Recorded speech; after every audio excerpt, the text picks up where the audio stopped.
Bonjour à toutes et tous, bienvenue pour ce nouveau tutoriel. Si vous aimez bien ce que je fais, vous n'hésitez pas à vous abonner à ma chaîne YouTube, surtout pour que ça puisse m'encourager à continuer, tout simplement. Alors, tutoriel sur les proportions stoichiométriques. Qu'est-ce que ça signifie? On va dire que des réactifs sont introduits dans les proportions stoichiométriques si ils sont consommés tous entièrement à l'état final. Autrement dit, les réactifs sont tous limitants. Deux petits exemples pour expliquer. J'ai fait apparaître les nombres stoichiométriques même quand ils étaient égaux à 1 pour bien expliciter, pour que mes explications soient bien claires. Ici, dioxygène et dihydrogène, je décide de prendre 2 moles de chaque dans l'état initial. 2 moles de chaque dans l'état initial. Vu que les nombres stoichiométriques sont égaux, ils sont égaux à 1. À chaque fois qu'on va consommer 1 à gauche, on va consommer 2 à droite. Si je représente ce nombre de moles, cette quantité de matière par des petites figures, là, des ronds et des triangles. À chaque fois que je consomme 1 à gauche, je consomme 1 à droite. Si je consomme 2 à gauche, je consomme 2 à droite.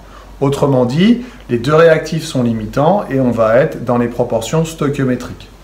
Si par contre, je décide de mettre non pas 2, mais 3 moles de dihydrogène à l'état initial, voilà, 2, 1, 2, 3. À chaque fois que je consomme 1 à gauche, je consomme 1 à droite. Évidemment, il va nous rester quelque chose, il va nous rester du dihydrogène à l'état final. Donc, les réactifs ne sont pas introduits dans les proportions stoichiométriques. On pourrait écrire, mais ça c'est plutôt à l'ancienne, on pourrait écrire que la quantité de matière de dioxygène sur son nombre stoichiométrique est égale à la quantité de matière du dihydrogène sur son nombre stoichiométrique, pour que ces réactifs soient introduits dans les proportions stoichiométriques. Deuxième exemple ici. 1 propane, 5 dioxygène. Ça, ce sont les proportions, la façon dont c'est consommé, 1 pour 5. Et j'ai décidé de mettre 2 moles de propane pour 10 moles de dioxygène. Alors, est-ce qu'ils sont introduits dans les proportions stoichiométriques? Pareil, j'ai représenté, j'ai modélisé la quantité de matière par des petites formes géométriques. Et à chaque fois que je consomme 1 à gauche, je consomme 5 à droite. Si je consomme 2 à gauche, je consomme bien 10 à droite. On va pouvoir dire qu'effectivement, les deux réactifs ici sont introduits dans les proportions stoichiométriques.